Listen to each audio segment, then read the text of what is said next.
Hello and welcome to the TGH College Hardwood Podcast. I am Joe. With me is Greg. As always, back for another college basketball season. We'll be getting in a season preview and the Week 1 preview here in this podcast. Greg, how you doing? Well, I did just lift before this, so you could say I'm pumped for the college basketball season. Okay, the Yes. the worst dad jokes I've ever heard are back.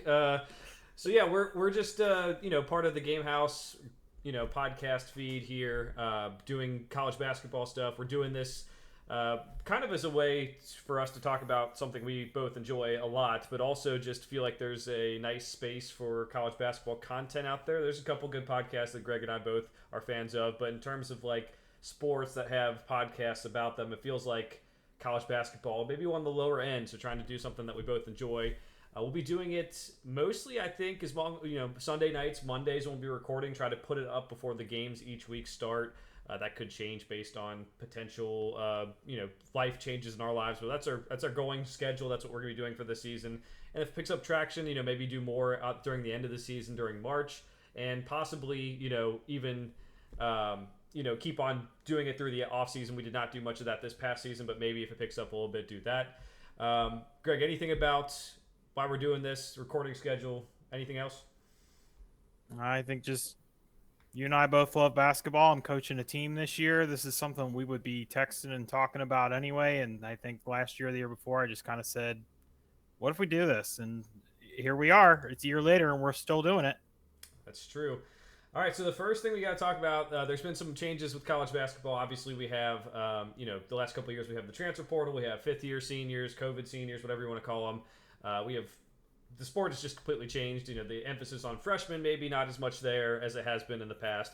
But maybe the biggest one is that Pac-12 is no longer here, or maybe coming back in the future as something that is kind of resembling the Pac-12, but all the teams are gone. They're now mostly in the Big 12. Some in the Big Ten as well. But Bill Walton passes away this offseason. The Pac-12 kind of ends, and it's kind of making it so that there's a Power Five, and then there's a couple mid-major conferences that I could say that are like maybe better positioned because the Pac-12 isn't there. We'll see if maybe some of the bigger conferences take a lot more spots in the tournament, though. So definitely sad to see that go. Definitely sad to see Bill Walton not be calling games anymore, and definitely sad that we won't have any Pac-12 after dark. I do think the Big 12 will probably take over some of those time slots and have some games, but it's just not going to be the same without Bill Walton there. Yeah, the games are still going to be played by teams that are in that part of the country. So we're still going to have a late night window, a time slot. It's not like we're not. It's not like they're going to suddenly make those teams play, at 5 o'clock local time. They're still going to be playing, 7, 8, whatever local time out there. So there will still be late games to watch. It's just, the branding won't be Pac-12. We'll eventually get something, as Joe already mentioned, like the Pac-12. It's not going to be quite like where we had the Big East go away and come back. It's just not going to be the same. It'll be something, but it's definitely, as Joe kind of mentioned, it's not going to be on the same level as the rest of the power conferences. It'll still be, Pacific Coast basketball, but it was just sad to see it go. And of course, as Joe already mentioned, it'll be completely different without Bill Walton calling those games because obviously some people loved him, some people hated him, but he added some character to everything. Yeah, I'm sure if you were a fan of teams out in the Pac-12 and you maybe wanted to watch a serious broadcast, I understand that. But if you were like us in the East time zone watching some of these games late at night, that gave you a reason to watch and I think brought more attention to the basketball world. And anyone you talked to knew that he was a good person and just loved his Pac-12 basketball. So sad to see that go. The other thing that happened just a couple weeks ago, I think a week or 10 days ago, Greg, Amir Abdur-Rahim passes away. There was like a medical issue. He needed to have surgery. It wasn't thought to be serious, but there were some complications with it, and he passes away, I believe, at the age of 43. So gone way too soon. From everything I've heard about him, a very good person. He did have a family, so it's extra sad in that regard. Um, you know, so we can dive into that a little bit, but also just from a college basketball perspective, since we're a podcast about college basketball, he was a rising star in the coaching ranks. He had the Kennesaw State team a couple years ago that made the tournament. Took Xavier to the wire in that tournament too, and then he took the USF job, and he had a very good first season. He really turned that program around. Was going to have a whole new look team this year because a lot of his guys did so well that they're moving on to different places. Youngblood, one of his guards, is at Alabama. He has Kashawn Pryor, one of his big guys, is now at Louisville. So I was interested to see what he did with this year. It's sad we're not going to see him as a coach anymore, but more so as a person too. Yeah, and Joe, I can't remember with the exact timeline how many years it was, but he took that Kennesaw State team from it was one win to the tournament. Was that in 3 or 4 years? It was in a short time span. I know we see a lot of coaches do these jumps where you're out of school for 2 or 3 years, but that kind of turnaround from where the program was to where it was when he left it, and then same thing happens. He walks in the door at South Florida, and I think there were 25-8 last year on the doorstep of an NCAA tournament bid, or at least in the conversation. I know they weren't next four out or anything like that, but there was. I remember it being early March and us being like, we legitimately have to talk about if this team keeps winning. And they, of course, they didn't win the AAC bid, but it was a legitimate conversation to have. Yeah, I mean, you already said it. The human side of it, it's just there's no words. So I can't add anything to what you've already said. Yeah, so sad on a personal level for him and his family, USF family, Kennesaw State family. I was interested to see him move up the coaching ranks. He was a young star in this business. Always sad to see that. But with that being said, Greg, we have to move on to our conference previews, and we're going to get to it just like we did last year with these conference previews. Now, obviously, we only have 5 conferences that are major, and then we'll go into best of the rest after that. So we have ACC, Big East, Big 12, Big 10, and SEC. Now, what we'll be doing for each of these conferences, we'll go through who we think the champion is, player of the year, most impactful transfer, freshman of the year, and just coaches to watch. That's pretty nebulous. It could be guys we think are going to have good seasons, guys in their first year who we're just kind of see how they do. It could be guys on the hot seat. It kind of opens up the floor for us, and so we can talk about more teams. So let's get started with the ACC, Greg. This is a conference that has been down in the last several years. It's had some big changes with a lot of Hall of Fame coaches leaving the conference, whether that's, Coach K, whether that's Roy Williams, whether that's Jim Boeheim. We have Rick Pitino no longer at Louisville. That's obviously a little bit before that, but that program's been down for a while now. What are you thinking? We're going to start off with the champion. What are you thinking for the champion here, Greg? Well, your list of coaches is one short, and I know you don't like him. You think he's a scumbag, but it's still a somewhat recent story. But we gotta throw in there Tony Bennett, just kind of out of nowhere quitting. Joe doesn't actually think he's a scumbag.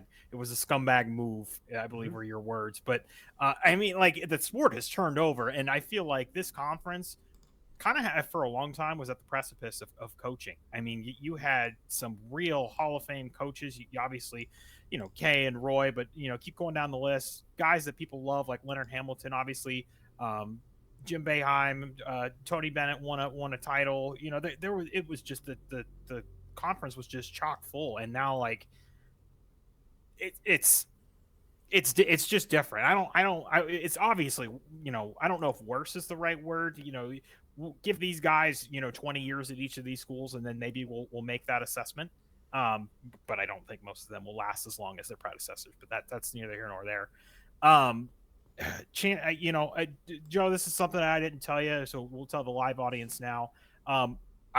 I usually, especially with like brackets and stuff like this, I scrutinize, and then I sit here and I take so much time, and I nitpick, and I just decided, like, I did all my reading, I did all my research, so there is going to be a little bit of gut here. I did not like write down everything before, because there's sometimes just that little bit of gut factor, and I'm going to go with Duke to win. I think they've got a good blend of, obviously it's not just the Cooper Flag coming in, but I know we've heard a lot about Joe, and I follow guys on Twitter. We've heard a lot about Concanupul and some of the other pieces that are on this team, especially how they've been. I mean, they beat Arizona State by 60 plus points in a recent scrimmage, and it's an exhibition, but there's a lot of pieces on that team. Obviously, North Carolina is going to be in that conversation, as they should be.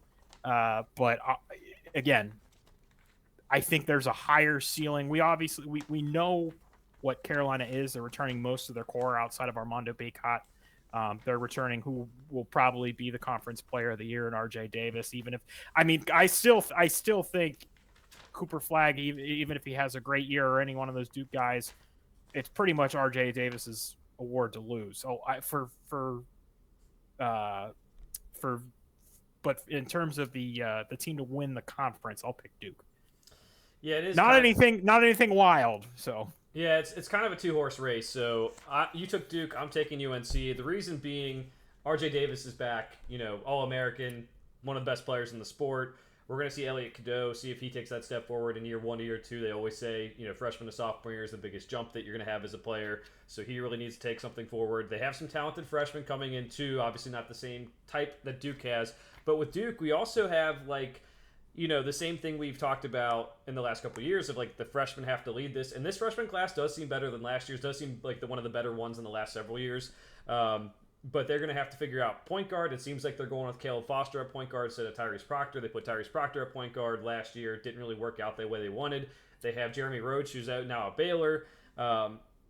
Mason Gillis comes in. So I think they're going to be right up there with UNC. I don't know if they're going to be better than UNC, so I'm going to take them. Take the Tar Heels because of that reason. Again, not really in love with either of these coaches quite yet for Duke or North Carolina. They really haven't proven themselves to be worthy of those jobs, I would say. This could be a really big step for that this year with both of these teams. I will say, dark horse team, we don't have this on here, Greg, but if you have a dark horse team you want to throw in there, I would say let's do it because it really is. We mentioned UNC and Duke, and that's the only teams that I think people really think have a realistic shot of winning the conference. I have one dark horse team I'll bring up, but I'll let you go first. It's the same team as last year for me. Obviously, they do lose Carr to Kentucky, but I'll still take Wake Forest. They still got a decent core in Efton Reed and Hunter Salas. They do bring in Omaha Blue, who didn't see much action in his freshman year, so there could be something to work with there. I do really like Hunter Salas and how he's developed since leaving Gonzaga, and I don't think that's necessarily anything on Mark Few, because look what he's done with some of the guys that have come through that program. But for whatever reason, he's just flourished since leaving that. And that it would be better if Wake Forest had, kept a couple other of those guys. But that's if you're making me pick a dark horse team that's outside of this 2-horse race, that's who I'll take. Yeah, I'll go super dark horse then. Wake Forest is definitely on my list, but I'm going to go Notre Dame. They're a team that sucked last year. They're really bad, but Shrewsbury in year 2, they bring a lot of production back, including Marcus Burton and Shrewsbury's son. That's a team I really think could take a jump, and I'm not saying, again, we're taking dark horses here. It's not saying we definitely think they're going to win the conference, but I do think that they could. If they end up third in the conference, it wouldn't shock me. If they end up 4th or 5th or make the tournament, I guess it wouldn't shock me. So Notre Dame's a team I really have my eye on. I had them in my preseason bracketology. I think it maybe surprised some people, but I think this team can make a huge jump this year, especially given the state of the ACC. For the record, I don't hate that. I don't think that's a terrible pick. Yeah, for a dark horse. For a dark horse, of course. If it was just straight up champion, yes, it'd be awful. But that's what we're doing here. All right, so let's go to the player of the year. There are some obvious candidates, Greg, but who are you going with? Well, spoiler alert, I already gave mine away. Mm-hmm. Even though I picked Duke to win the conference title, I'm still going to take RJ Davis to win the conference player of the year. I think it's his award to lose. Some of these things sometimes are narrative driven. If the guy puts up 20 plus and whatever again this year, it's pretty much going to be his. Someone would have to wildly outperform him. It's his to lose, in my opinion, at this point. Yeah, RJ Davis for me. As you said, Cooper Flagg's also in the running. If my dark horse prediction comes right, Marcus Burton will be in the running as well after having 17 points a game last year, and that's the reason why I do believe Notre Dame could be a dark horse. But he's got to be, for North Carolina to be what we think they can be, which is a national title contender, which is a winner of the ACC. He has to be on, and he has to be on almost every night because they don't have a lot of the guys they had the last several years, especially in the front court.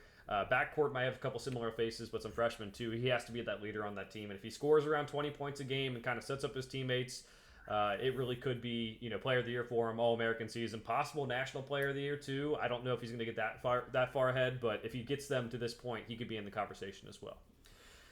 All right, most impactful transfer, Greg. I know this is a new age college basketball. There's a lot you can pick between, but give me a transfer or two that you're looking forward to in the ACC. So if you were able to go on, and we still have a spot if a sports book wants to sponsor us, but I won't plug any particular one. But if this was an award you could bet on, the transfer of the year, and you were able to bet on it, picking Louisville's roster, not a bad idea since the entire roster is transfers. So there's just a sheer numbers game for you. So that I feel like obviously statistically you're going to see, some guy who want just pick anyone on the team is probably going to have, a much bigger statistical year. I'm not going to go with someone who I think is going to have an electric like Dalton Connect type year. But I think that Mason Gillis is going to be a kind of that steady hand, that calming presence, kind of that mediator between the freshman and Shire, just kind of that. I did like what I saw from. Obviously, he was kind of a rotation player, maybe that sixth man out of Purdue. I think he's not going to put up 20 and 10.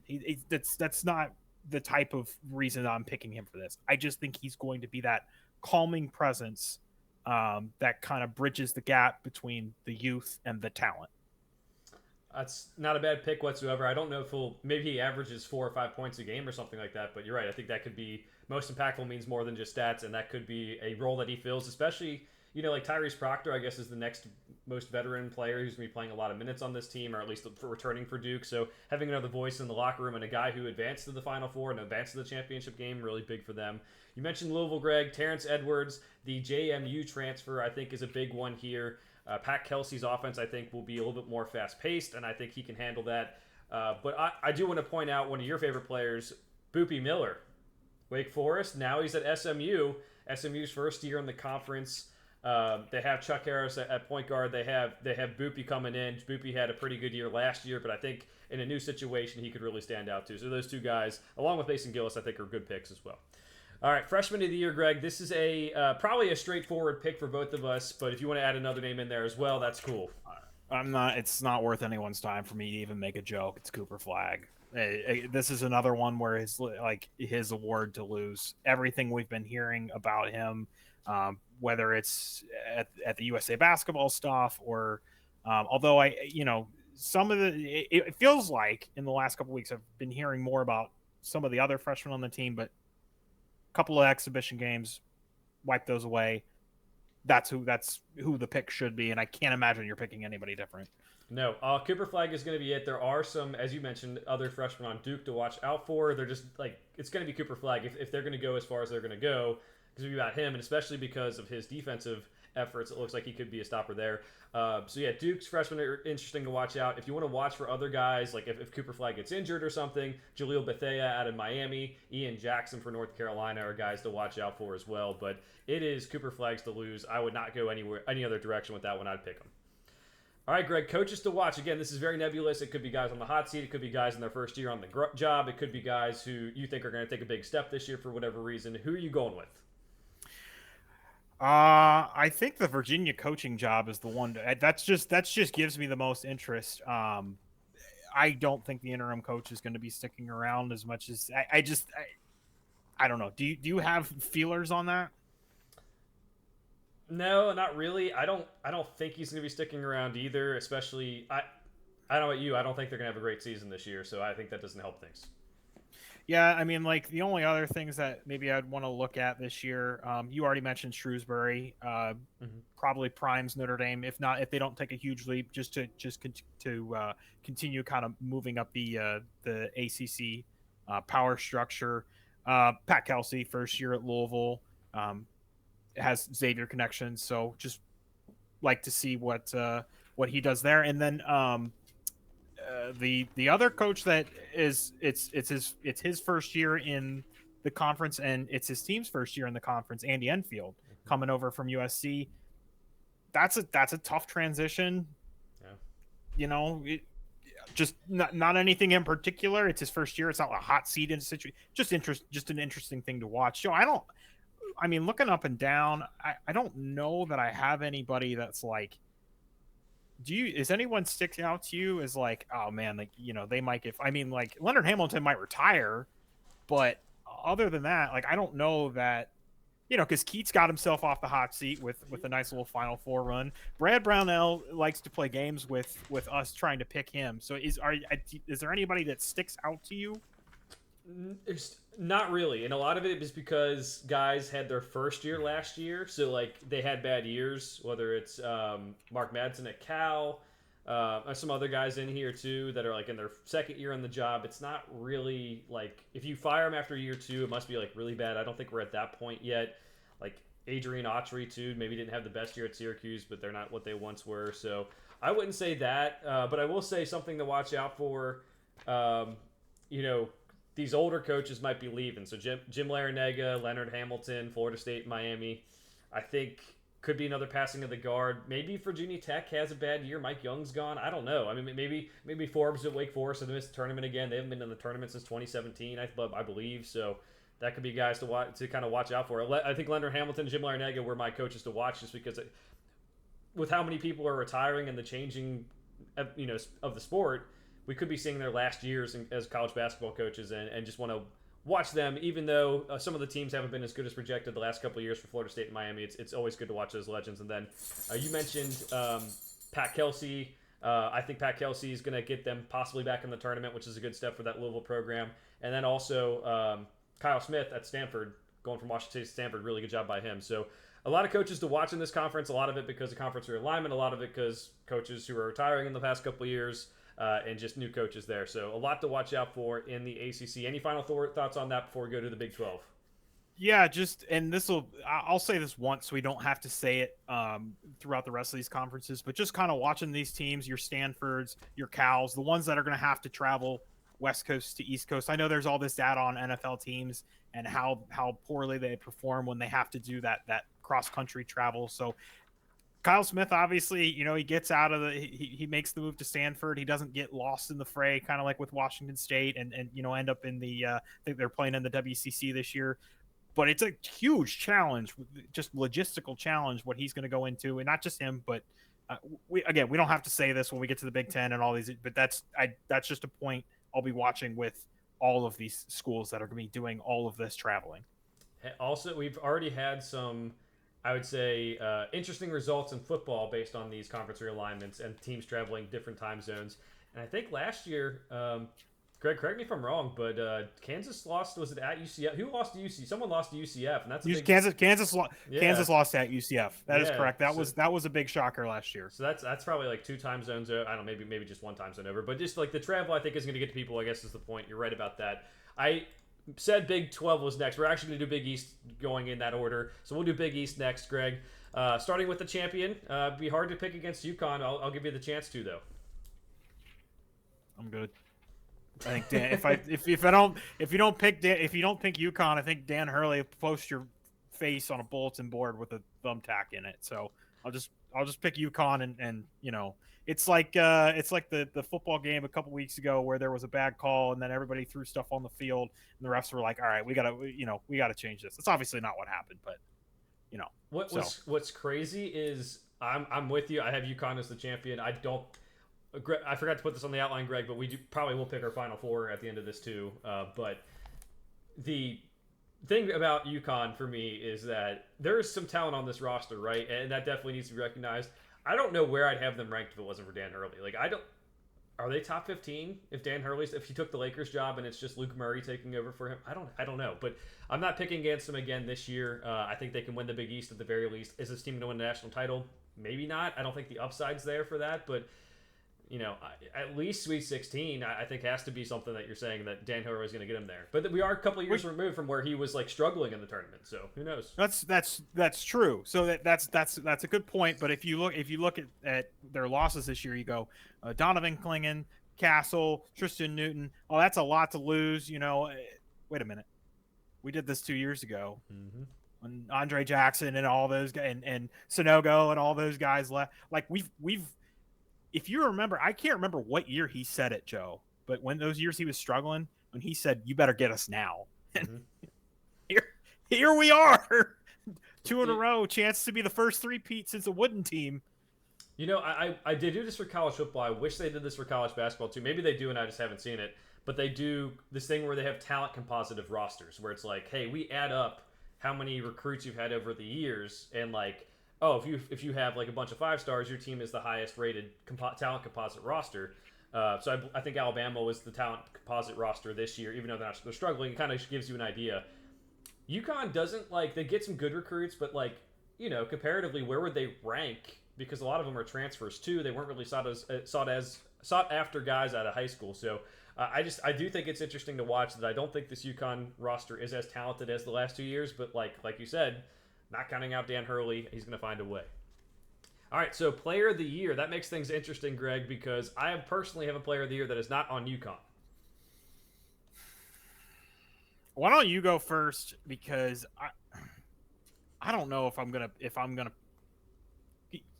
go ahead and go first. I have somebody I'm gonna pick. I don't know if this is gonna be off the wall or if we're gonna find out that you have the same guy picked, because my guy's not on UConn either. Okay, well, I was hoping you were going to narrow it down for me. All right, my 3 contenders, I'll go real quick because I don't want to take up too much time, are Pop Isaacs, transferred in from Texas Tech to Creighton. I love him. Played awesome last year for them, but I don't ultimately think he wins the award, but I think he's important. Cam Jones, my guy from Marquette, who's averaging around 20 points a game. We'll see how Tyler Kolek leaving Marquette affects him. But my pick is going to be Kadari Richmond, the guy who transfers from Seton Hall to St. John's, playing for Rick Pitino. Very good season last year. Can do a little bit of everything for this team. Should be, if it's not everyone's favorite to win the Big East Player of the Year, he should at least be in the conversation to start the year. And I think he could definitely get the job done. I'm picking between 2 players. One of them was Kadari Richmond, but I'm not picking him. Okay. The other player I think is going to be everything, and this is going to be a statistical base. I think this is going to be his everything for his team. You have any idea who I might be talking about? Top of my head, no. Bryce Hopkins. Oh, coming back from injury. I think he is going to be absolutely everything for that team. I just think now don't have a problem with picking Cam Jones. Don't have a problem with picking Kadari Richmond. Was honestly on the tip of my tongue, and I just think that there's a couple other pieces with St. John's that team should be very nearly was a tournament team last year. They should be a tournament team this year. Big East should be back. We should be getting 4 to 5 at least bids. I just think he's going to be, assuming he's fully healthy. I think he's going to be everything for that team. Absolutely. Good call. I had him on my all Big East first team. A lot of people had him off of that. They kind of forget about, if someone gets injured, they kind of forget about those guys. But he was very close. The first year Tyler Kolek won the Big East Player of the Year, it was kind of came down to him, Hopkins, and Sule Boom from Xavier. And people forgot about him. I honestly kind of thought, after you said Hopkins, I thought you might be saying Jaden Epps for Georgetown. I don't know if he's going to get enough wins, but he is going to be everything for Georgetown too. So that's true, Joe. I mean, like, the team's going to have to. It's if they're on the doormat of the Big East, probably not going to see that player win the conference player of the year. Jaden Epps may have more points than a game than Richmond or Cam Jones or Bryce Hopkins or whoever, but I mean, if they go 2-16 in the Big East or whatever, either they play 18 or 20 game schedules now. So if they go 2-18 in the Big East, he's not going to get picked. You at least have to be in contention for the NCAA tournament is usually how it goes. You can have guys who are on NIT teams who can win the Player of the Year in the conference because they just carry the team. But it's not quite best player on best team like some other MVP type awards, but you have to at least be on a decent team. Yes, sir. All right, so let's go to most impactful transfer. We've named some of the names already who are going to be in the running for this one, but who are you going with, Greg? I will go with Kadari Richmond, and I think that's a little bit of a cheat code because we already know how good he is from Seton Hall. He's transferring, power conference to power conference. He's honestly moving across a bridge, not very far from Seton Hall to St. John's. I'm sure that game is going to be appointment television. I don't know how good Seton Hall is going to be this year, but I think that game will be worth watching just to see, and we'll get more of these this year and future years as there's just more player movement. But I just feel like up in that Northeast sector of the world, these things mean, especially when it's Big East basketball, these things mean a little bit more. It's not quite a football player transferring from Ohio State to Michigan, but I don't think they like each other up there. No. Yeah, I would say Kadari Richmond is the answer. I'll get, like I usually do, I'll give a couple other guys to watch out for here. Richmond, though, just because he's going to do everything for St. John's, and just we already know what he is, like you said, Greg. I'm going to say some other guys to watch out for. My guy, Pop Isaacs. I loved what he did at Texas Tech. He's coming into a role at Creighton, so we're talking most impactful. They're losing Trey Alexander and Baylor Shireman, and it's really great that they brought back their point guard, Stephen Ashworth, and they brought back their center and their anchor, Ryan Kalkbrenner.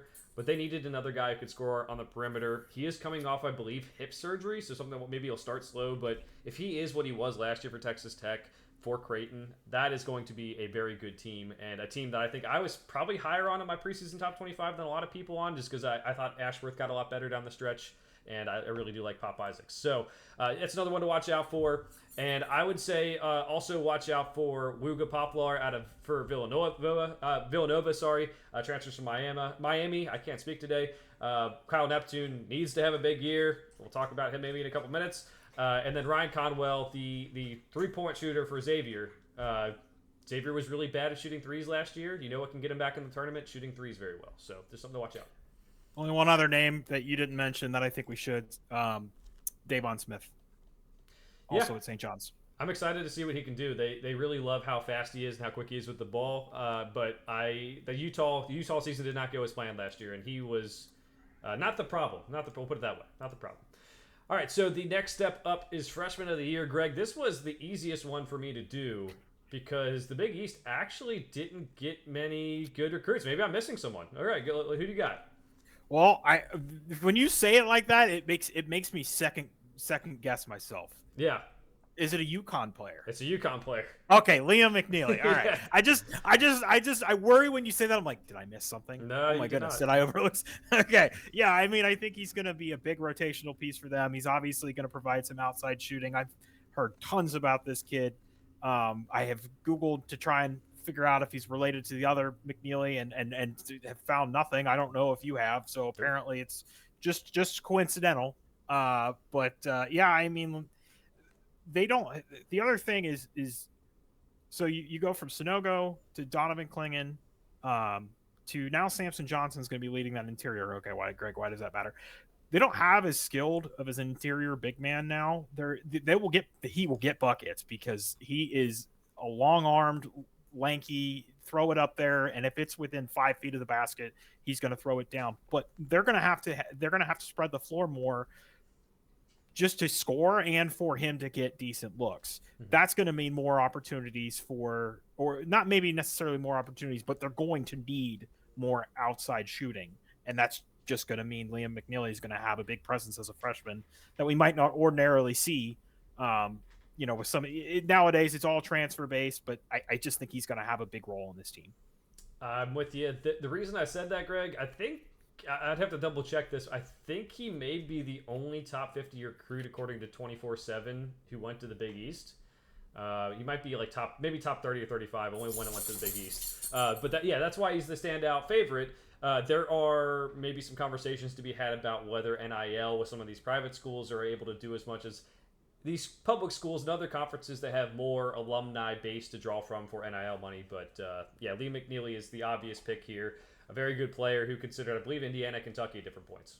Joe, correct me if I'm wrong, but I feel like we had this conversation with the Big East last year where there wasn't a ton of elite recruits. And maybe that's just something to be said about the way these programs develop players at basketball-centric schools. I don't know. Maybe it may be absolutely nothing. Joe, the next – I'm looking at ESPN. I know you referenced 247. The next ESPN 100 player that I see is Jackson McAndrew at Creighton. And I don't even know if there's another one in the top 100. Yeah. But I mean, we say that, and then we also say, well, there were only 3 teams made the tournament last year. It may just be coincidental, but it's something to think about. Yeah, I think a lot of teams have known that and have hit the transfer portal well. We talked about Xavier a couple minutes ago with Ryan Conwell, but there's teams that know that that's a weakness and are trying to overcome it. And we've seen, coaches in some of these schools that don't have the widest donor bases, like Tony Bennett or, Jay Wright for Villanova, I should say, give up on coaching. And I think it's kind of like you can't compete at the national level as much. We'll see. UConn's done it. UConn's done it with the transfer portal. So we'll see if other people can do it. All right, coaches to watch, Greg, in the Big East. We're still on Ed Cooley watch in his second year at Georgetown. That's just an interesting story. Let's see what Chris Holtmann does at DePaul. Seeing Diebler come in and team goes 8-3 at Ohio State, including a win over Purdue, and they beat somebody else in the top 15 or they beat somebody else really good in that stretch. I can't remember who. Darn near make the tournament.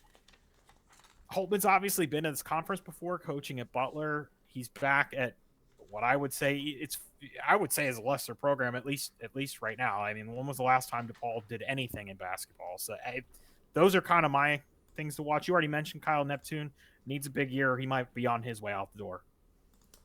Yeah, Kyle. I'll just keep it brief. Kyle Neptune, second year in the program, back to 500-esque basketball, 35 and 33 in his 2 years, I believe. They have talent enough to make the tournament. If they do not make the tournament, we're having a conversation for sure. And then Shaheen Holloway, I think I've gone with a pair of second-year coaches, or going into their third-year coaches.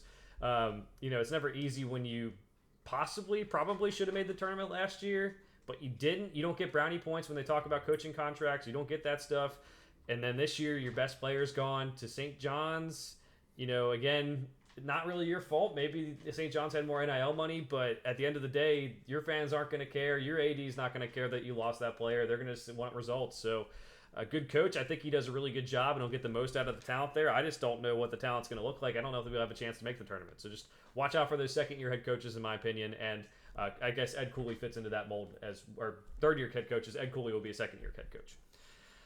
All right, so let's move on, Greg. The next one on the list is the Big 12. The last several years has been the deepest conference. I think this year maybe not the deepest conference because I think there's another conference that might be deeper, but I do think possibly the most national title contenders, which is at the end of the day is really what you want. So where are you going champion-wise, Greg? I am going to go with Houston. And I know obviously AP poll comes out, Kansas is number one, and there's plenty to like, but losing Jamal Shead I feel like every time you open an article or listen to an interview with Sampson, he talks about how Jamal Shead might as well have been 4 players for him, just less because of what he did on the court, which was fantastic, and more just because of the type of person he was. But I mean, I know their bigs are a little undersized. I just there's something about the core they're returning between, Cryer and Francis and Roberts. Hopefully Terrence Arsenault is going to be healthy again. It was a rotational piece for them. Obviously wasn't a starter. I know they're bringing in a couple of freshmen. They do bring in Milo Suzan from Oklahoma. I know on paper, if you look at Kansas and you're like, all right, they got the core 3 back. They got Hunter Dickinson. They got KJ Adams, and they got DeJuan Harris, and they're adding AJ Storr. On paper, yeah, but I know we have this. I don't think it's going to be a depth issue for Kansas. They, on top of those names, they added some portal guys, but I am just leaning Houston. I don't know that I can necessarily give you like a point to it and say, hey, this is it, this is why, but that's where I'm going. It's a good pick. I'll stick with Kansas. I'll take the chalk here. Rock Chalk Jayhawk, I guess. But the reason being, I do think this team is built for regular season basketball. This is a team, if they get a 1 seed, I might be worried about them in the tournament. And a lot of it has with the same issues we had last year, Greg, which is like Hunter Dickinson's clogging the paint. You're playing KJ Adams a lot. You don't have a lot of guys stretching the floor. Even now, if you add shooters and you add depth that you didn't have last year, is your floor going to be clogged too much? Are you going to be able to keep KJ Adams out of foul trouble and Hunter Dickinson out of foul trouble? So I like DeJuan Harris. I think he's one of the better point guards in the country. Doesn't get a lot of recognition because he is a pass-first guy and a defensive-minded guy. Didn't like the results from the Arkansas scrimmage charity exhibition, but I picked this before that happened, so I'm going to stick with Kansas. Also considered Iowa State, Houston as well, but Iowa State. I don't know. They got some good players. Taman Lipsy, I think, is a guy who can be a really good point guard. Already is a really good point guard. But I think if you match them up roster to roster, Kansas has the better roster. Kansas, most people would agree, has the better coach, Bill Self. Let's see if he keeps that up this year, and then I just think they have the opportunity to be good in the regular season. And when we get to March, where it's more about the guard play, and maybe the things being clogged in the paint, I maybe don't like them as much, but at least to win the Big 12, I think they're going to be good. All right, so let's move on to the player of the year in the conference. Greg, we have a lot of new teams in this conference. I went with a player from a new team. How about you? This is one of those that there is just a long list, and I feel like you're picking who I'm going to pick, and it's going to surprise you because you're going to say, Greg, I can't believe that name is coming out of your mouth. Mm-hmm. But I'll go ahead and pick Caleb Love. I just think he's just going to have the ball in his hands a ton. It's going to be a statistically driven award. I think Arizona is going to be decent. I don't think they'll finish top 2 in the league, but I think they'll be good enough that he'll be in consideration for that type of award. And as much hate as I gave him for his years at Carolina, and obviously he was a microwave, and when he turned on, it was lights out. He was significantly more efficient last year. I believe his offensive rating was like over 115 last year. He was extremely efficient last year. So I have to eat crow and pick something that I can't believe I'm saying, but I'm gonna pick it. I'm gonna pick Caleb Love. There you go. I know this will be a longer podcast, but I'll quickly shout out Tamin Lipsey. I think if Iowa State ends up winning the league, he wins it, but I'm going Caleb Love as well. Good season. I'm actually more down on Arizona. I think they probably finish closer to 20 overall in like the rankings than they do maybe to the top 10. Like a lot of people have them.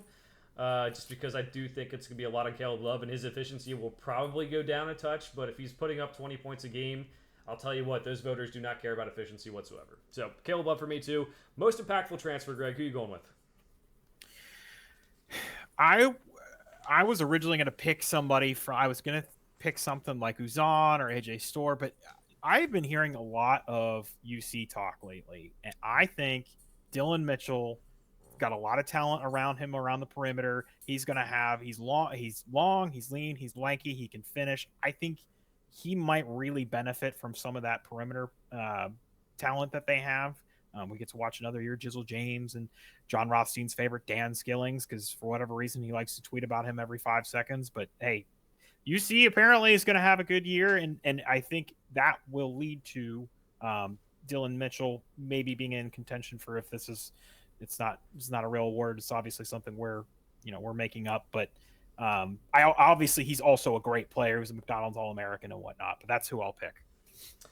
Also considered AJ Storr. Dylan Mitchell's a good call out. He made my All Big 12 third team, and I do think he can be very good.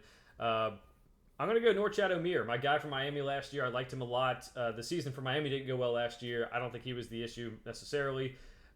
He's at Baylor now. Baylor needs him to be good. They're not as big as they usually are, and I don't think they're going to be very good defensively, to be honest. But he averaged like 17 points a game at Miami. He's going to have to be good if they're going to be good, and I do think that Baylor has a chance to be very, very good this season. But an undersized big guy at 6'7", he's going to have to do a lot of work against a lot of big guys in the Big 12, but I'm going to go with him. Next up, freshman of the year, Greg. There are a couple guys you could pick from, but I think it's going to be VJ Edgecombe. I think Baylor, like you said, and just in case somebody rolls back the tapes, we had Baylor as a possible Big 12. I know we didn't mention it in our conference title section, but just in case somebody picks a clip, Baylor's going to be good. Just want to get that out there, but I'll take him. But there's a couple of guys. I know Arizona State obviously had a really good recruiting class, but I've been hearing a lot about Edgecombe and how he's probably going to be a lottery pick, and that's usually where this kind of makeup award ends up. Yes. VJ Edgecombe for me as well. I think he is going to be better than his recruiting rankings, and I think he's one of the better players in this class. Could be, like you said, a lottery pick. And I thought about Jaden Quaintance for Arizona State. I don't see the path for him to win this award that we're making up the Freshman of the Year award. So I very talented recruit. Cool that he went to Arizona State. There was a bidding war for him NIL-wise, and a lot of big schools said, no, we're not doing that. And Arizona State said, yeah, we'll do it. But Edgecombe, I think, is the better player. All right, coaches to watch this year in the Big 12, Greg. Again, could go any direction you want with this one. Darian DeVries, first year at West Virginia, brings his son over. So that team, I don't think is going to be very good, but they might be fun to watch. There might be a game or two where they're playing Kansas at home or Iowa State at home, and you might be tuned in because, oh my goodness, it's a 2 or 3 point game with, you know, a minute 31 to go. I think that's going to be something fun to watch.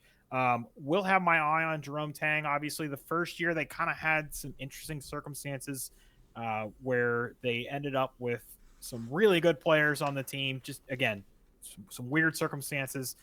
Took a little bit of a step back last year, and then they bring in the $2 million man, Coleman Hawkins, and I know this is a thing in all sports. You know, there's pressure on you, but when this is, I know it's not public, but like when this is kind of aired out there and it's, you know, the pressure is on you, that's the first thing that people are going to be talking about. We paid this guy what? You know, now these guys are going to be dealing with like almost like they're professional athletes, which kind of are. That those are kind of just the things that stick out to my head. What are you thinking? Yeah, like you mentioned, DeVries, his son Tucker is going.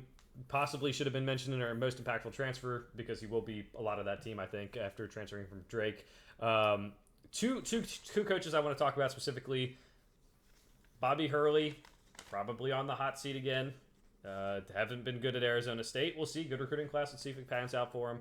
And then you mentioned him earlier, but not in this category. Wes Miller of Cincinnati, coach I have loved for a long time, despite him coaching at a rival of my alma mater, although I'm not as serious about it as other people. He is a very, very good coach. He has a talented roster. I'm thinking there's a lot of UC fans who are like, hey, he needs to go. I don't think he's the guy. Then they saw what he did last year and like the big step forward with that program.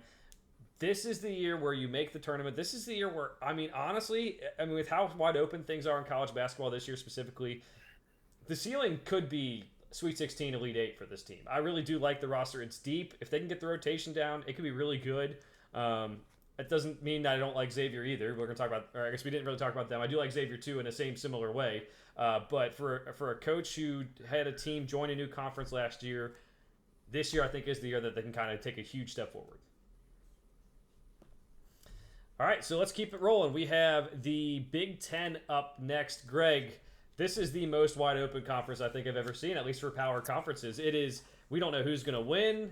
There is, I would say, not really a national title contender in this conference. I mean, I'm sure we'll watch basketball next week and then change our minds, but it's not a very good power conference right now, and it is also, I mean, maybe a little bit deep because of the added teams, but like I said, also, I don't know who's winning the conference. I don't know if there's a national title contender. It is wide open in every way you look at it.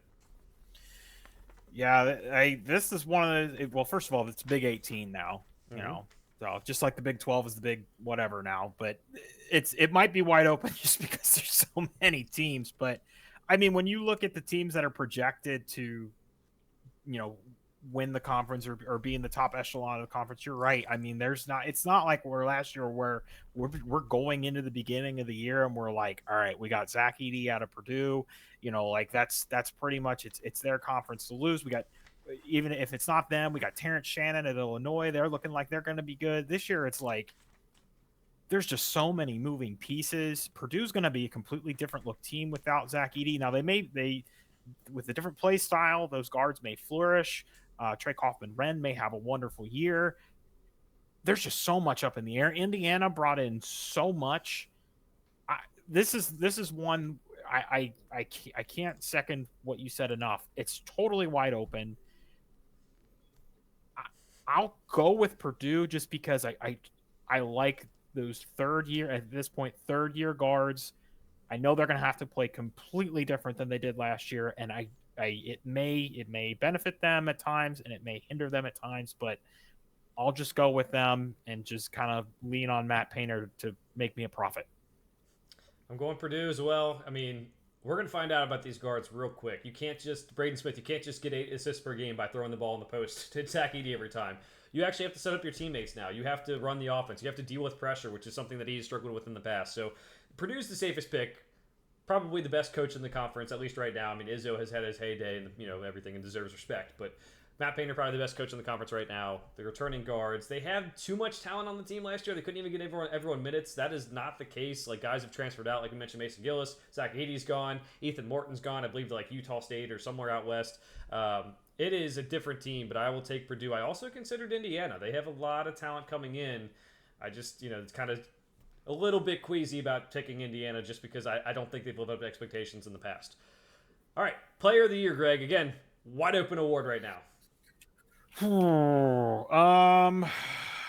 Well, I guess I better go with my team that's going to win the conference, and I'll go with Braden Smith. And I say that with not very much confidence. I mean, could pick Umar Ballo from Indiana. You could go down this list and pick a lot of guys from different teams. It's probably just going to depend on who's the team that's having the best year. But if I'm going to pick them to win the conference, I might as well pick a player off that team. Yeah, definitely a good pick. Considered him. The two I came down to though, I'm going Dylan Harper, the freshman. I think this is like with how wide open it is. Take a guy who we know he's going to be really good with that Rutgers team, possibly making the tournament and having two really good star freshmen along with Ace Bailey. But I do think Dylan Harper is probably the better of the two, and I will go with him. I did not actually consider the other Rutgers freshman, Ace Bailey. The other guy, a foreign player, I'm going to try to pronounce his name. We have not seen him play a game. I've watched some highlights of him. Kasparas Jakusionis. I think that's it. That's it. That's good. For now, that's it. Until we turn on a broadcast and we hear it pronounced differently, that's fine. Yes. I am lower on Illinois than most people. I did not have him in the top 25. I had him very low in the bracketology. But if they are going to be good, I think it might be because of him. He's a projected lottery pick, a guy that I think can really carry this team forward. I'm more worried about the talent around Illinois than I am him. I do think Harper ends up winning it, but this could be a year where we have freshmen in the Big Ten kind of take a step forward because there is so much up in the air. You said exactly what I just wanted to point out. This is the type of atmosphere environment where a team like Rutgers might be able to sneak into maybe a top 5 or top 3 in the conference just because there's so many moving parts. There's so much going on. There's not really, if anything, you could say with the talent, and we're just mentioning their two freshmen. There's other talent. Unfortunately, they lost Cliff Omaruri, but there is other talent on that roster. They may have the highest ceiling. Now, with freshmen, may have the lowest floor or one of the lower floors, but could look up in February and oh my goodness, they're third in the conference, and it's just because of all the chaos that's going on, in the middle and the bottom of the conference. Absolutely. So let's go to most impactful transfer. This, again, could have a lot of different answers because it's wide open with transfers. It's wide open with everything. Who are you going with, Greg? I already said his name. I thought about also picking someone else on his team, but I will go with Umar Ballo to kind of command the boards on that team and also obviously put some balls in the bucket. Gotcha. I'm going. I thought about Miles Rice from Indiana just because the guard play is going to be key. So I will mention that while you mention Indiana. But I'm going with Great Osseber, the big guy for Washington, following Danny Sprinkle from Utah State to Washington. Some people have him as a tournament team this year, Greg. I don't know. Like, Danny Sprinkle's a good coach, but year one, I don't know. But if they're going to get there, it's going to be because of him. So very good inside player. Definitely worth watching if you see Washington on TV. We'll move on. Oh, go ahead, Greg. What do you got? Well, they have him. They have Zoom Diallo. They have a couple of guys back from. It's not just him, but I do believe that if they're a tournament team, Joe, it's him leading the pack. Oh, definitely. All right, let's move on to freshman of the year.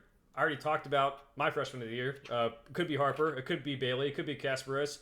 But I'll say Harper just because I have him as my player of the year in the conference. I feel like unless you want to say, oh, we gave him player of the year, let's give a different freshman of the year, then Harper's the freshman of the year, in my opinion, still. So, Greg, who are you going with? Go with Dylan Harper. I think that's the pick right now. I'm with you. I think just from what we're hearing, obviously we haven't seen these guys in a college game setting yet, but it sounds like Harper is the better of the two on the team. Obviously going to play a pivotal role. I would imagine they're both going to be starting from day one. So he's probably going to get the stats to pull that kind of award. I think it's just a safe pick right now. Absolutely. And then coaches to watch, Greg, again, go with whatever direction you want. With this one, I think there's definitely some coaches who I am interested in watching this year specifically. I want to talk. There was one freshman we didn't mention, and it's related to my coach, Kevin Willard. New year at Maryland. They're losing a couple of key pieces, Jameer Young and whatnot, but they also bring in Derek Queen, one of the better prospects that school has seen in quite some time. Just might be interesting to keep an eye on them. I think that for Indiana, they need to have some kind of year, or Mike Woodson might they might be paying whatever the buyout is to get him out. I mean, it's obviously it's a wide open conference, so there's not huge expectations, but they should be one of the top 5 teams in this conference, especially with everything that they paid to bring in. You already mentioned Miles Rice. There's Ballo. There's guys that got more experience last year than they maybe should have, like Gabe Cupps. That team should be decent, and if they're not, he's going to be the one that kind of foots the bill for that. There's not really anybody else that sticks out to me, unless you want to talk about Fran McCaffrey staring down referees and what the over/under is on that this year. Maybe Ben Johnson. Unfortunately, Xavier connections, but if they end up bottom of the Big Ten, finishing 18th in the Big Ten is a number that no one's seen before. And with the way the Minnesota team, now they have some talent, they have a couple of pieces on there, but they haven't really done much since he's been there. It just might be time to move on. Yeah, I would say Mike Woodson is the guy I'm watching the most right now. I think he's in the pressure cooker at Indiana. I think a lot of it was kind of created by Xavier Johnson's injury last year. The guard play was awful. They had almost too many good forwards and centers, and Khalil Ware is now not here, but they still have guys. My worry about him is college basketball is a guards game. He is an NBA head coach. Is he going to continue? Like, there's times where you can't have. They have like 3 or 4 caliber starting forwards and centers. You can't do that like in college basketball. The size advantage is nice, but you can't have maybe Malik Renault and as like your 3 or whatever it's going to end up, whoever it's going to end up being. You can't do that. So that's what's worth watching. And then I'll say, we talked about Rutgers maybe making a big year, so Steve Peichel making a big jump. And then I think Diebler in his first full year, I'm excited to see, is that real, that what he did at the end of last year? Is it just a run? Is it like a temporary boost because they fired a head coach and then the interim gets that boost from the players? And then Dusty May at Michigan, did incredible things at FAU. Let's see what he does at Michigan too. Moving on to the last power conference we're going to talk about, Greg, the SEC. I do think this is the deepest conference. There's only maybe 1 or 2 or 3 national title contenders, depending on how you look at it. But this should be some of the best basketball you're going to see is watching this conference this year. And with that, I guess go with your champion too, but that's just how I'm going to set it up. Roll Tide. I'll go with Bama. Yeah, Bama has the best talent on their roster this year of any team. I think people are taking Kansas too, just because of the name on the front of the jersey over Alabama being more of a football school. But man, if you get a chance to watch a guy we're going to talk about on Player of the Year here in a second, for me at least, it is worth doing. And they brought in a lot of good transfers. Already mentioned Chris Youngblood from USF, so Alabama for me too. Greg, Player of the Year in this one. I will go with Mark Sears. I don't. There's like not much to talk about. Like, I feel like 2 things that you were saying, these are not mutually exclusive things. 2 things you're saying are true. It's a very deep league, and still, I think, far and away, it's Bama. And there's maybe a few other guys we can talk about for Player of the Year, but it's Mark Sears for me for now. I mean, the guy averaged, nearly 22 points a game last year, and he led the offense, and it took them to their first Final Four. I mean, it's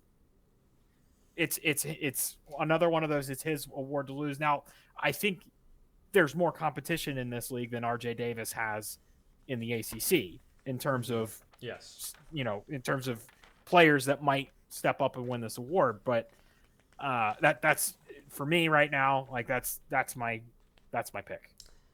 I'm with you. It's Mark Sears. He averaged over 20 points a game last year. The small guy transferred in from Ohio, did a really good job. He's back. He's the reason why Alabama is where they are in a lot of these rankings, number one. And that's like you said, it's hard for like it to be so consensus for him to be that consensus player because there are good players. Wade Taylor averaged 20 points a game last year for Texas A&M.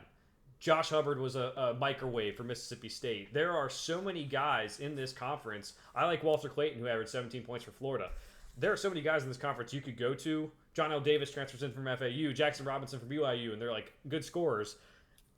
That's how impressive what Mark Sears did last year means is that I think everyone in the right mind would take him to be the player of the year to start the year. I guess that's my overall point there. All right, most impactful transfer, Greg. I already mentioned his name. I think Bama's going to be a good team, so I'll go with Cliff Omoruyi to lead the front court for Bama and have them be both SEC title contender and national title contender. I got two. I know. I'll pick one. The one I'm going to go with is John L. Davis, Arkansas. Inconceivable. Yeah, Arkansas. He averaged so many points for FAU. I think he played out of control in the tournament, and that really hurt their chances last year. But we've talked about Calipari's teams needing a veteran presence. They do have that this year with a mix of freshmen, but he's going to have to be big. And then Jackson Robinson for Kentucky. They needed a go-to scorer on this team, and him following Mark Pope, coming out of BYU. That's going to be the fastest meme as soon as he loses a game there. They needed a go-to scorer, and they got him, and it's going to be good for them. All right, freshman of the year, Greg. This one's a little wide open too. There's a couple of players that I think are worth mentioning here, but I'm going to wait to see who you say. I'll go with Boogie Fland, but I definitely agree with you. There are plenty of. It's definitely more than picking from the Big East freshmen. I asked Joe the other day. I said I was comparing Arkansas to some other teams, and I just feel like there's a good mix of youth and talent and leadership. It might be the Calipari thing for why some people are a little bit lower on Arkansas, but I'll go with Boogie Fland. Just been hearing a lot about him in the preseason. Yeah, he looked really good against Kansas. I'm going to go with Trey Johnson from Texas, top 10 recruits, and I think he's going to be a lottery pick. Ranked a little bit higher than Boogie Fland, but Greg, I think it's important to note that people have really risen on Boogie Fland since these exhibitions have started. So you are not alone in that thought, and he definitely could be that guy. All right, coaches to watch, Greg. Who are we going with in the SEC? Well, if you're not watching Calipari in his first year at Arkansas, I'm not sure you're a college basketball fan because then you haven't been paying attention to what to watch for in the last couple of years. That's whether you want it to be or not. It's going to be a narrative. Joe, can you remember when they only play once this year? Kentucky and Arkansas, correct? Is it like February 1st? Something like February 1st. I mean, if you're not watching that game, you probably don't care about the sport. And you're probably not listening to this podcast. So don't know why I'm saying it. Mm-hmm. Looking up and down. Porter Moser, unfortunately, comes into it. You'd think you'd get some relief, like getting out of the Big 12, and here you come. You're coming into the SEC. I feel like we've been saying this, Joe, though, for like the last couple of years. It's like, man, the SEC all of a sudden is like starting to value basketball, and some of that may just be kind of the spoils of the football money that's coming in, but still, this conference definitely values basketball now, and that's unfortunate for Porter Moser coming in with Oklahoma. Chris Beard, Ole Miss. Been hearing that they might be decent this year. We know he has a tendency to kind of take a program and very quickly move them up the ladder. Rodney Terry, I think, is going to be one to watch because if that team struggles and if they struggle early, the Twitter machines or the X machine is going to be moving and gums are going to be flapping about because I know the kind of the Texas player alums weren't real high on him when they hired him in the first place. He's already got pressure. He's in a very deep league. It would behoove him to have a good year. Yeah, definitely. Similar coaches on my list as well. I have Mark Pope, first year at Kentucky, pressure cooker of a job right there, and a lot of fans that are upset about how the end of the season has gone the last several years. Calipari as well. I'm like buying back in on his Arkansas team, just the way he does. I don't know, like the offense has to change. I'm sure we're going to see that happen where I flip flop back on him because the talent's there, but like the X's and O's maybe aren't. But it'll be exciting to watch those two coaches in their new jobs. And then I think the coaches in Mississippi both are ones to watch. You mentioned Chris Beard for Ole Miss. I think they're able to make the tournament. They have a lot of good players on that team, whether it's Jalen Murray or Matt Murrell. And then Mississippi State, Chris Jans. I think he has a really good team too. I think they can make the tournament as well. I think it's just those two guys that they could take joint steps forwards. And I think possibly at the cost of some of your guys that you mentioned, Greg, like you mentioned, like Porter Moser or Rodney Terry. Those guys, if Texas and Oklahoma struggle because the teams like Ole Miss and Mississippi State stepping up, yeah, they might be on the hot seat really quickly. So it's something to watch. Joe, this is just a general question. How many SEC teams do you think make the tournament? If I give you over or under 9.5, what are you picking right now today? I'm trying to think about what's my bracketology real quickly, but I think over. Alabama, Arkansas, Auburn for sure. Kentucky, Ole Miss. I appreciate you counting for me. Mississippi State, Tennessee, Texas. You probably have in Florida. You probably have Florida in too. Florida, Texas A&M. So that's like 10 or 11. Yeah. Yeah. That's just. I mean, that's. I mean, it's a product of we have less power conferences, but still, it's gonna be a little bit of a sticker shock number when we see the number of bids spread around. I don't think, unfortunately, or fortunately, for depending on how you look at it, that it's going to equate to, some of these mid-major conferences getting another bid, but we may be seeing 8 and 12 and 9 and 11 more of that in conference play making the tournament, especially out of a conference like this. Oh yeah, where it's just very deep.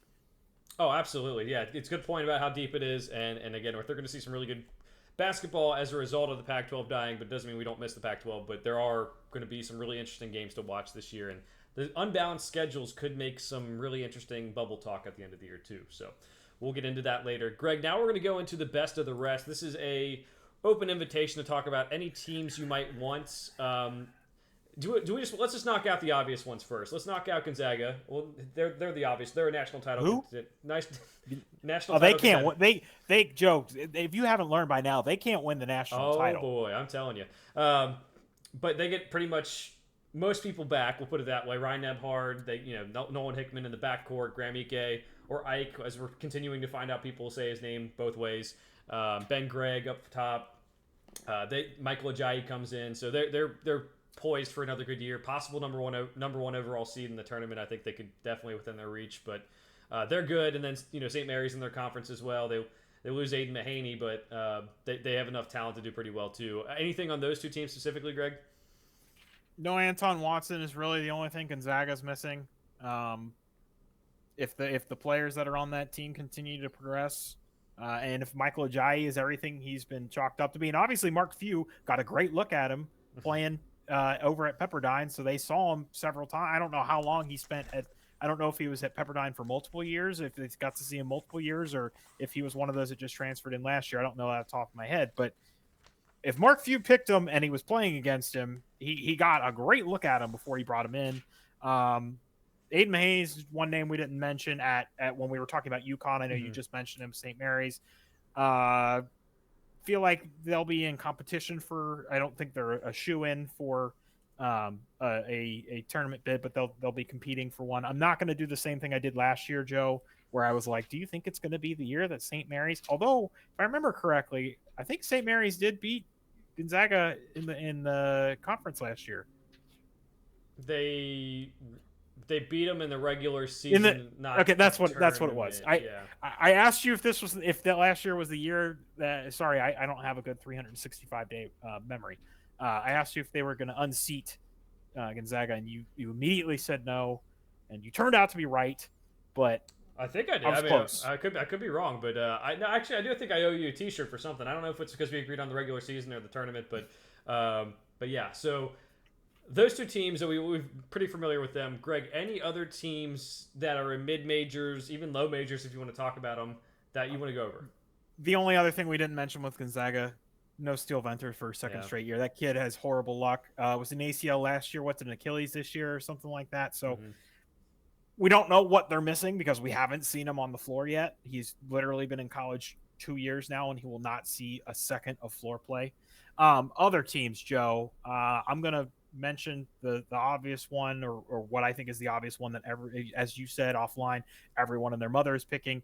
McNeese State probably going to be a 28 to 30 win team. Will Wade probably going to be looking at I would think a better job next year or very soon. I would think. Yeah. Other teams that you might want to mention: Grand Canyon brings back Grant Foster.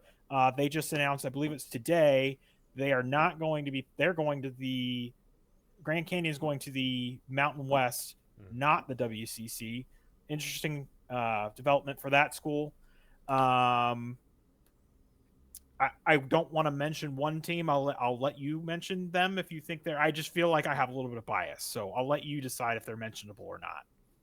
I mean, if you have a team you want to say, you could say it. I'm going to name 4 other teams, I think. Okay, you go ahead. You talk about Dayton. I don't know. We went to the exhibition where they played Xavier. They lost by 20. But I was telling my wife, like, you're playing a Big East team. Like, it's an exhibition, so first of all, it doesn't mean anything. But they did just get some news that Marvell Allen, one of the better recruits that they've had, is like Steele Venters, is going to miss a second straight year because of injury. He just had knee surgery. I'm really interested to see what the team does without, that inside presence of Deron Holmes. They do have a couple of interior guys, but no Kobe Brea. We didn't mention him when we talked about Kentucky. Made almost 50% of his threes. He may have made over 50% of his threes last year. They're going to need Nate Santos and Enoch Cheeks. They're going to need guys like that to really step up and play better. They have Scoochie Smith's brother is back. Malachi Smith played literally, I looked it up today, I was curious, 7 minutes before he got hurt last year and then missed the rest of the year. Could be a decent team. I believe most places have been picking VCU to win the A10, though, with Max Shulga and company over there. So they should be good as well. I know there's a couple of guys on St. Joe's that are worth watching. Their names are blanking on me, but there's a couple of NBA prospects. Eric Reynolds. I think that's all I want to mention. Now, Joe last year mentioned Yale, and the player specifically that Joe mentioned, and I'm blanking on where Danny Wolf ended up, but I know he ended up on a power conference team. He transferred to a power conference team this year. There were two guys, Matt Noling and Danny Wolf. Danny Wolf is on Michigan. And then I called UCSB. They didn't have the greatest season, but I picked him because of A.J. Mitchell, and he ended up, I believe, getting drafted, or maybe he was undrafted free agent. Either way. Dayton, I like Greg. You didn't mention Zed Key coming in from Ohio State. I don't think you did. He's very good. I think he's going to be very good in the Atlantic 10. You know who else I didn't mention is Posh Alexander. So there is talent. There is talent on that team. The question always remains with an Anthony Grant coach team: are we going to see the offense? If this team plays good offense, they're going to be a threat to win a game or two in March. That's my concern. I do have them as in the tournament. I do have them as winning the A10. I do have VCU as well in as a 2-bid league. But without having an NBA draft prospect on this team, does the offensive issues creep up a little bit? The talent is there that they should be able to make the tournament and possibly win a game. But that is my concern. We'll see. They have more pieces than they did last year, but they don't have an elite piece. There's more room to spread around. They don't have an elite shooter like Kobe Bryant, and they don't have an elite interior guy like Deron Holmes. But there are more guys. Like, I don't feel like now when we put the 6th or 7th guy in, I'm like, I don't think Brady Ewell's going to see 12 minutes a game this year. Like, last year where there were times where he was seeing crunch time minutes, and yes, he's scholarship now, but yeah, I shouldn't talk. He plays college basketball and I don't. So we'll set up the one-on-one game between you two and see who wins. But I got a couple teams to go through, Greg. You mentioned McNeese, GCU, Dayton. I'm going to keep it in the WCC. I actually think this is a conference, especially noting, this is important news, Oregon State and Washington State are in the WCC this year. So that makes a little wrinkle for everyone out there. I think they're going to get over 2.5 teams in the tournament this year. The team I am targeting outside of Gonzaga and St. Mary's is Santa Clara. Adama Ball is incredible. I talked about him last year. I think they had the big upset over Gonzaga last year. I talked about them. He is back. He kind of put his name in the NBA draft and then took it out, came back, and they didn't lose anyone in the portal, I don't believe. So they're the one to watch out for. I'm not naming them as one of my teams to watch out for, but San Francisco is also worth watching. They have a couple good guys who average, I think, over 15 points a game coming back this year. So they could be doing that, but the whole league gets boosted. The reason why I picked Santa Clara and like over 2.5 teams gets boosted by these two former power teams coming in, and they do have some good players still. It's not like they were totally gutted. You know, some of them were, but like not totally. It boosts the whole league. We have other big conferences have 18 teams in it, so like maybe there is like, oh, we're not going to put that team in the tournament because of, you know, they had a losing record in conference, or like they're closer to 500 than we would like. So watch out for Santa Clara and maybe San Francisco too if you're into that stuff.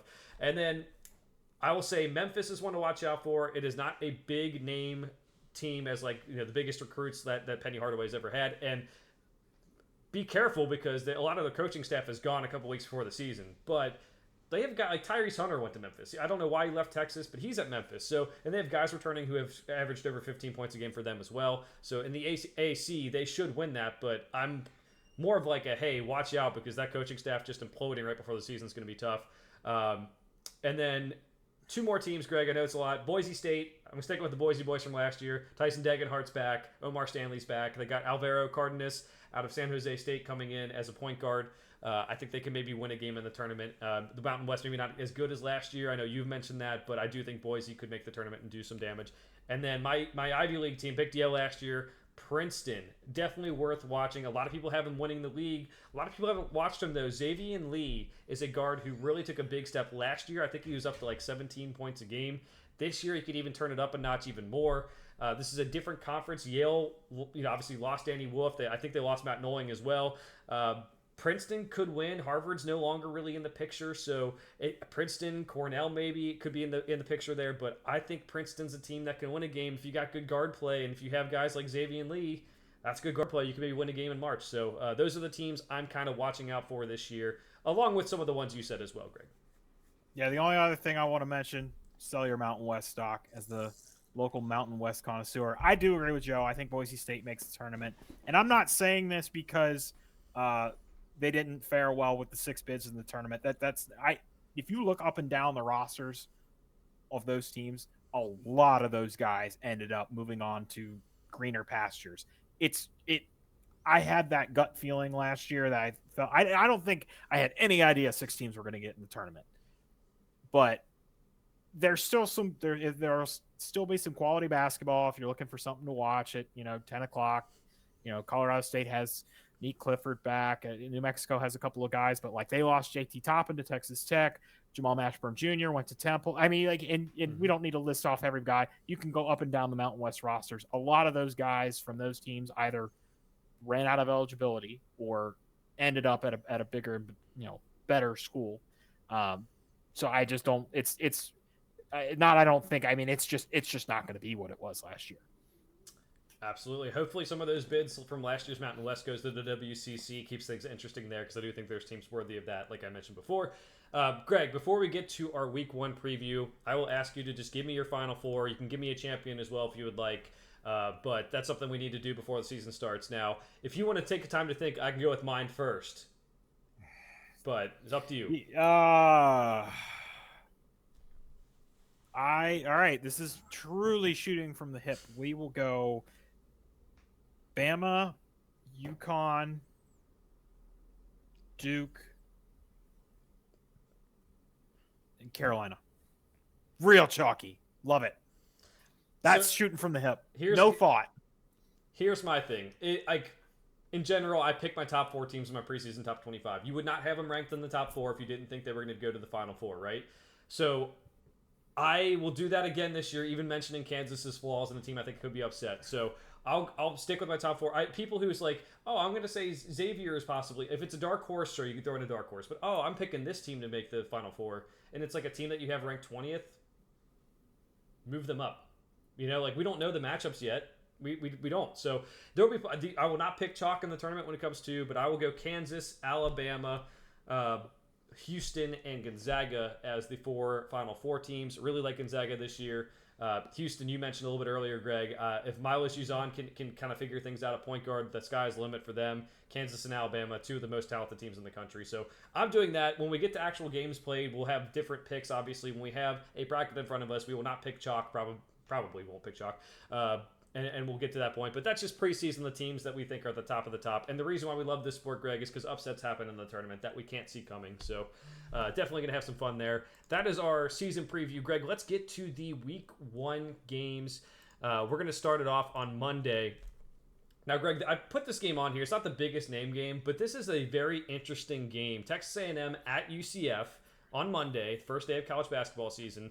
And this is a true road game. And UCF is a team that has picked off teams before, so it's gonna be a tough battle for Texas A&M, a team that I think a lot of people like. Yeah, UCF brings in, and I'm blanking on the name right now. They bring in it's either a 4 or 5 star center. There's a couple of guys on that team that are Big 12 worthy, obviously in the Big 12. But I'll pick Texas A&M. I just there's not really anything jumping out to me saying, oh yeah, UCF is going to win this game. Obviously, you already mentioned it's a road game, but I'll take Texas A&M to start the season off right. I'm taking Texas A&M as well. I thought about UCF. Jalen Sellers is a really good player for UCF, but I can't quit Wade Taylor. Even though they lost Tyrese Radford, his backcourt mate, I can't quit Wade Taylor. I'm going Texas A&M over UCF. All right, next one up, Greg. We have Texas at Ohio State. This game is in Las Vegas. I'm intrigued for this one. We get to see Diebler versus Rodney Terry. We get to see some good freshmen on Texas, like Trey Johnson. And we get to see Ohio State, who has Michi Johnson back, and some other good talented players, too. I will go Texas. I know they're technically the road team, but it's a neutral site game. I feel like if this game was on campus at Ohio State, I would be picking Ohio State, but I will pick Texas. I'm going Ohio State. Texas has a lot of new parts, and I think it might take a while to put that together.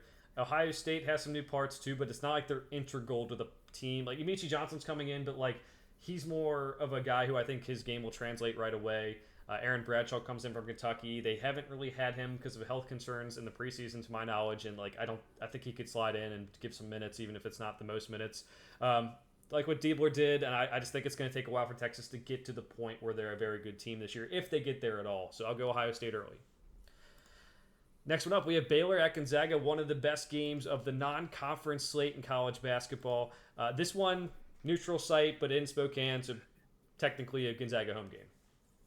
And you have to stay up till after Monday Night Football to watch this game. I believe the tip time is 11 or 11:30. I want to say it was 11, but again, shooting from the hip.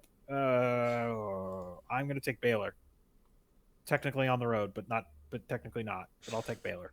I'm not going to give you much analysis. I'm just going to take Baylor. Gotcha. I'm going Gonzaga again. Just same thing as before. Baylor has VJ Edge coming in. They have Norchad Amir coming in. Might take a while to get acclimated to things. I like Gonzaga's team. Again, they lost Watson from last year, but they brought back so many people, and they brought in Ajayi and Cleef Battle, and I think they're going to be a very good team. So I'll take them in this home away from home game. All right, so there's not many great games on Tuesday, Wednesday, and Thursday. We need to address people who run college basketball scheduling because it's kind of a bummer to have a good Monday after Monday Night Football, a lot of it, but some of it during, and then also going 3 days without great games. But nonetheless, Friday we have another very good one. We have UNC at Kansas. I'm actually going to take a home team this one. I'll take Kansas. All right, I'll go Kansas as well. Again, a team that has a lot of experience. They are relying on guys who have done it before. UNC will have a lot of freshmen in the mix. Don't know if they're going to be ready for Fog Allen Fieldhouse.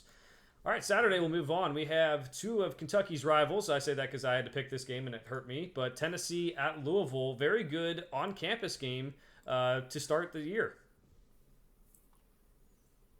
I feel like it's the name on the jersey, man, but you can't get me to pick Louisville yet.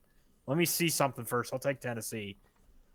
I went a different route, Greg. I went Louisville. Tennessee, I think, is a little overrated this year. Zakai Ziegler is good. They lost a ton. I'm not sure they can really replace Dalton Connect. Jonas Adu even is a good center interior piece. He's at Arkansas. I'll go Louisville. It's a lot of transfers. I don't know why I'm risking it, but like I don't know. I think Louisville at home can win this one. Next one up, we have Baylor at Arkansas. This game is in Dallas on Saturday. I'm going to take Arkansas in Dallas, which technically I'm guessing Arkansas is the home team, but I'm getting good vibes from Arkansas. I just like the mix of talent and what they have, and I'm not a Calipari doubter. So I am going to take Baylor. I'm not a Calipari doubter either, but I sometimes it takes his teams a little bit to gel. We saw some in the last 5 or 6 years. We saw some pretty big early season losses that broke my heart. Whether it was going up against Zion Williamson and Duke and losing by 40 or 50 points or something like that.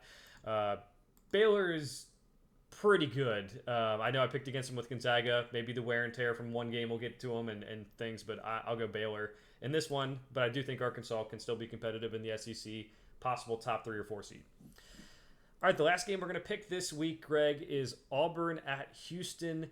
This one is at the Toyota Center in Houston. So again, another neutral site game, but in the same city as the host team.